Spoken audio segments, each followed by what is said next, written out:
Pánico por todas partes. El primer imperio mexicano ha caído, dejando en su estela peligros e incertidumbre. En medio de esta tormenta, un grupo de valientes líderes chapanecos alza con un plan audaz, el plan de Chiapa Libre. Los chapanecos se unen en una causa que cambiará la historia. Un testigo presencial describe estos momentos como una imitación de los antiguos atenienses. Dos países en la cuerda floja con una decisión que lo cambiará todo. Patrio Bajo Asedio presenta Episodio 7, Chiapas Libre, una elección que cambió la historia. En los anales de la historia, Chiapas brilla con una luz especial. Sus montañas majestuosas, selvas exuberantes y rica herencia cultural hacen de esta región un tesoro único. Pero en el siglo XIX enfrentó una encrucijada que definiría su futuro. En este episodio nos sumergiremos en una historia de renacimiento y resiliencia, donde Chiapas se alzó para forjar su destino con determinación. Exploraremos los eventos, personajes y pasiones que dieron forma a esta tierra y dejaron una huella perdurable en la historia. Acompáñanos en este viaje a través del tiempo y descubre cómo Chiapas se unió a México, no por la fuerza, sino por elección propia. Sintoniza y únete a esta emocionante aventura. La lucha por la libertad apenas comienza. Las lecturas recomendadas se encuentran en la descripción de este podcast. No olvides que explorar contenido histórico no reemplaza la lectura directa de las fuentes citadas. Esta información forma parte de la historiografía más reciente. Era el año de 1820 cuando un pronunciamiento militar en España obligó a Fernando VII a restablecer el liberalismo. La Constitución de Cádiz fue clave en los eventos siguientes porque su aplicación a los dominios americanos significó el rompimiento con el antiguo régimen para dar paso a una monarquía moderada bajo principios liberales. Esto trajo consigo el crecimiento de la autonomía regional y el despertar de aspiraciones políticas a todos los niveles. Al año siguiente, en 1821, el coronel Agustín de Iturbide lanzó el Plan de Iguala desde el Reino de la Nueva España, donde hizo un llamado a la América septentrional para conformar un nuevo estado llamado Imperio Mexicano, que era libre e independiente de España. Las autoridades de la Nueva España rápidamente aceptaron el ofrecimiento tras sufrir 11 años de una devastadora guerra civil por la independencia. Iturbide envió correspondencia y emisarios al Reino de Guatemala para invitarlos a sumarse al plan. ¿Cuáles eran sus razones detrás de esto? Bueno, la principal obedecía a proteger la seguridad nacional del imperio, que no quería tener vecindad con un dominio español, y desde ahí enfrentar una posible amenaza de reconquista, ni tener una joven república que sirviera de refugio de disidentes políticos. Además, por la posición geoestratégica del Reino de Guatemala, otorga control total de la península de Yucatán y las costas del Caribe. Otro motivo de interés era mantener los lazos históricos compartidos con España, pero lo cierto era que nunca convivieron ambos reinos y cuando se hizo la incorporación, el desconocimiento de los problemas domésticos de los dos lados hizo complicado llegar a un buen entendimiento. El plan de Iguala desató una variedad de opiniones en el Reino de Guatemala. Algunos lo recibieron con entusiasmo, otros con escepticismo y unos pocos con rechazo. Las provincias de Chiapas, Honduras y Nicaragua aceptaron unirse inmediatamente al imperio y aprovecharon la coyuntura para romper lazos con la antigua capital guatemalteca. Por otra parte, en San Salvador se declararon en contra de unirse a una monarquía e iniciaron una lucha armada en favor de una república. Finalmente, ante un hecho consumado, Guatemala aceptó el plan de Iguala con cierto recelo. Agustín de Iturbide comisionó al brigadier Vicente Filisola al mando de 500 tropas imperiales para mantener el orden de las provincias guatemaltecas y fungir como su gobernador militar.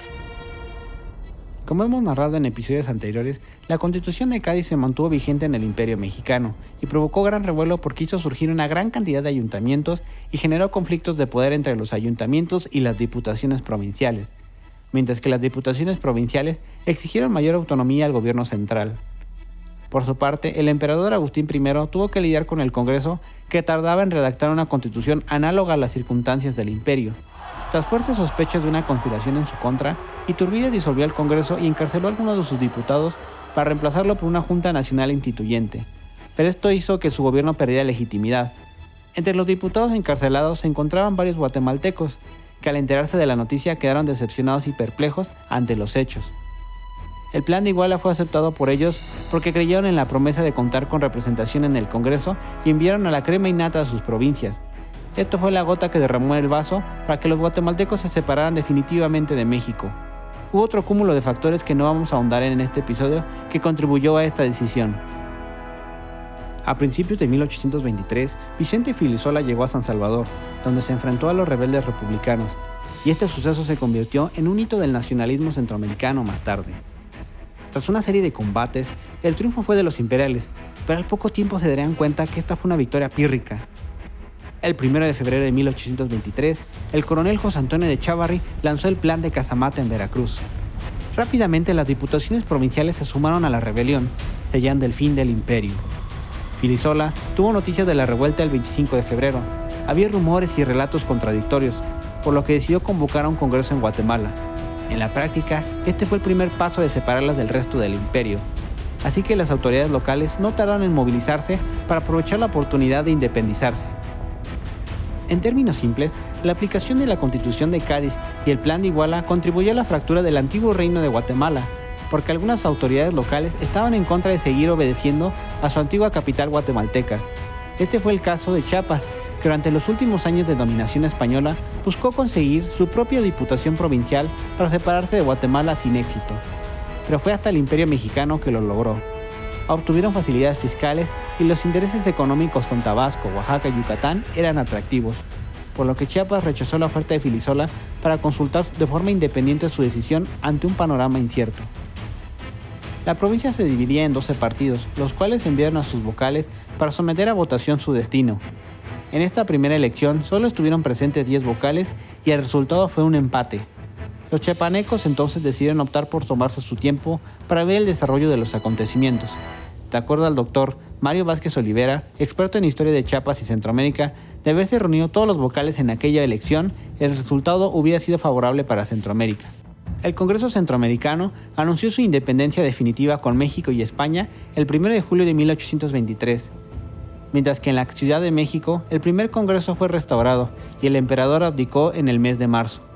Al poco tiempo, es nombrado como ministro de Relaciones Exteriores e Interiores Lucas Alamán, quien hizo frente a la enorme crisis política de México ante el temor de una fragmentación total como consecuencia del Plan de Casamata. Al llegar las noticias de Guatemala, al Congreso le molestó que dichas provincias no esperaran su resolución. El diputado Servando Teresa de Mier comentó con amargura que había que permitirle a Guatemala constituirse libremente, y cito, «pues al cabo no hayamos menester, porque nada pueden darnos que no tengamos». Con estas duras palabras se terminó la fallida unión entre México y Centroamérica. Pero el regiomontano se equivocaba. En el caso de Chiapas, varios políticos notaron que era de vital importancia mantenerla, porque era el punto de unión con la península de Yucatán si no querían perderla, y por su cercanía con Oaxaca, donde se halla el istmo de Tehuantepec, una zona donde se pensó construir un canal interoceánico para conectarla al comercio mundial, y con esto representaba un potencial económico para quien tuviera el control. Lucas Alamán lo sabía y buscó obrar con prudencia aplicando todos los medios posibles para agilizar la decisión de los chiapanecos.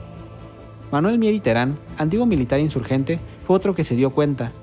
Él había sido comisionado por Iturbide para impulsar la causa mexicana en el reino de Guatemala y causó buena impresión entre los chiapanecos, que lo eligieron como uno de sus diputados al Congreso. Tras la caída del imperio, Mier y Terán, junto con otros políticos, fueron claves en seguir promoviendo la causa mexicanista en Chiapas, y fue nombrado ministro de guerra, por lo que desde su puesto y conocimiento de la región, recalcó que Chiapas era importante para México para garantizar el control y la seguridad del sur. El brigadier Vicente Filisola se hallaba en retirada de Centroamérica. Recibió instrucciones de Alamán de destituir las autoridades chiapanecas para colocar un jefe político más afín a la causa mexicana. Pero inmediatamente después los chiapanecos restauraron a su junta. Noticia que aumentó la tensión con Centroamérica, ya que denunciaron este acto de injerencia y solicitaron la neutralidad de México. Fue entonces que el 2 de octubre de 1823 los ayuntamientos proclamaron el Plan de Chiapa Libre, donde asume la plena soberanía y declara que será la Junta Suprema la que definirá el destino de la región. Las Provincias Unidas de Centroamérica se mantuvieron al margen porque sus conflictos internos hicieron desviar su atención de seguir persuadiendo a su antigua provincia de regresar, mientras el Congreso mexicano les dio un periodo de 3 meses a los chiapanecos. Los periódicos más importantes de la capital mexicana, semana a semana, llevaron el seguimiento del caso de Chiapas, que era el segundo tema de interés nacional después de los debates librados en el Congreso. Chiapas buscó persuadir a Oaxaca, Tabasco y Yucatán de constituir un nuevo país, pero dichas negociaciones fracasaron, por lo que era claro que solo tenían 2 caminos, México o Centroamérica. La Junta Chiapaneca decidió llevar a cabo un plebiscito, otorgándole un mayor valor al voto de los pueblos y ayuntamientos que estuviesen más poblados. Para la época, se estaba experimentando con distintos mecanismos de representación y consulta, por lo que no había nada escrito si tal o cual sistema de votación era el más apropiado. Debido a la falta de documentos y la pérdida de archivo, es difícil determinar cómo fueron las elecciones en cada uno de los pueblos. Hubo casos de votaciones unánimes, hubo otras que cambiaron de opinión de un momento a otro, y tenemos el caso del Soconusco, que anunció su ruptura con Chiapas para unirse a la República Federal de Centroamérica, pero aún así los chapanecos contaron sus votos en el plebiscito.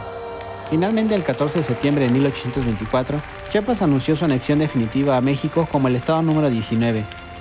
Ese mismo año fue clave para el país porque fue el establecimiento de la Primera República Federal, mientras que el Soconusco quedó pendiente y fue motivo de disputas entre México y Centroamérica por su control en 1825, donde casi pudo estallar una guerra entre ambos países, por lo que fue declarado un territorio neutral a través de un pacto entre caballeros que duró alrededor de 20 años, hasta que el presidente Antonio López de Santa Anna ordenó a las tropas mexicanas ocupar el Soconusco en 1842. Este suceso merece una serie de episodios aparte.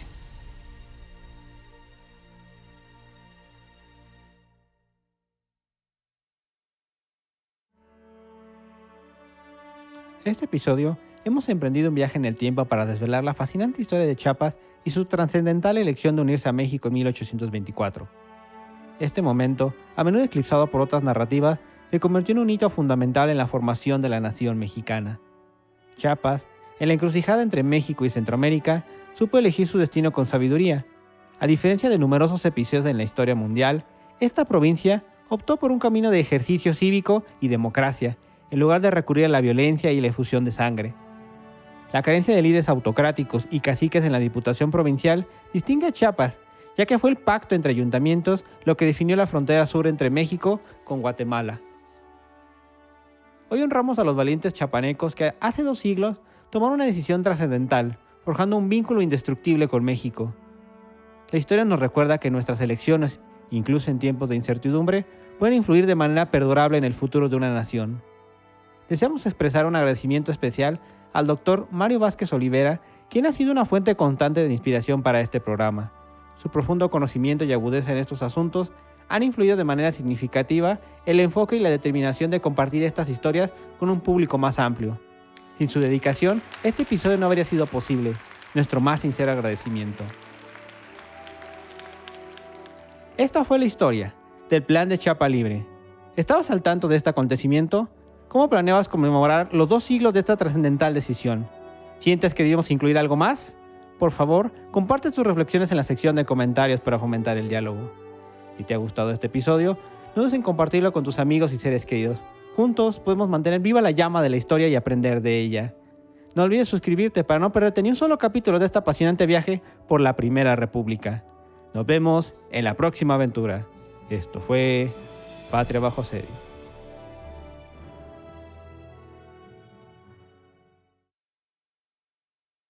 En el próximo episodio de Patria Bajo Asedio, temporada 1, Primera República Federal. Era la mañana del domingo 10 de octubre de 1824 en la Ciudad de México. El pueblo se agolpaba en el antiguo convento de San Pedro y San Pablo para presenciar la llegada del coche que traía consigo al presidente y vicepresidente de la República. Victoria y Bravo pisaron el recinto en medio de aclamaciones y vítores.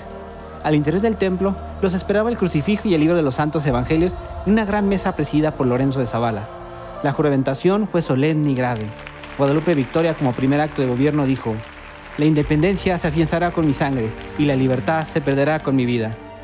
Patria Bajo Asedio presenta Episodio 8, Primera Presidencia Constitucional, 1825-1829, los años de la buena voluntad y buenos sentimientos. Contenido extra del episodio. Gracias por acompañarnos hasta el final de este apasionante episodio sobre Chiapas y su decisión de unirse a México en 1824. Fue un viaje emocionante, ¿no creen? Queremos tomarnos un momento para agradecerles de todo corazón por su paciencia y su continuo apoyo. Ustedes, nuestra increíble comunidad de oyentes, son la razón por la que seguimos contando estas historias fascinantes. Cada episodio es el resultado de una pasión por mantener viva la historia y compartirla con cada uno de ustedes. Aprovecho el momento para dar un aviso parroquial. Este 26 de octubre de 2023, como regalo a la comunidad, publicaremos un episodio especial dedicado al bicentenario del Plan de Chiapa Libre, que será el único en todo México que recordará la jornada histórica de estos chiapanecos que cambiaron el rumbo de una región aquel año de 1823.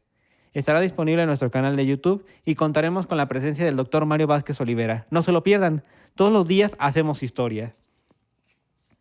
Si disfrutan de Patria Bajo Serio y desean contribuir a que sigamos creando contenido de alta calidad, tenemos una forma fantástica de hacerlo. Los invitamos a unirse a nuestra comunidad de Patreon. Allí pueden formar parte de nuestro equipo de apoyo y obtener acceso exclusivo a contenido adicional, detrás de cámaras y muchas sorpresas más.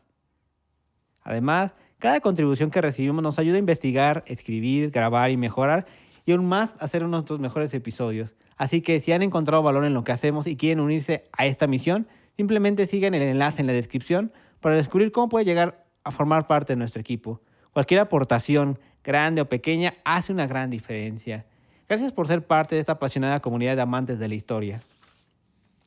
Quiero cerrar este episodio con una reflexión. A menudo nos encontramos con figuras históricas como el brigadier Vicente Filisola, cuyas acciones pueden ser difíciles de entender a primera vista. Pero recuerden, la historia está llena de complejidades y matices.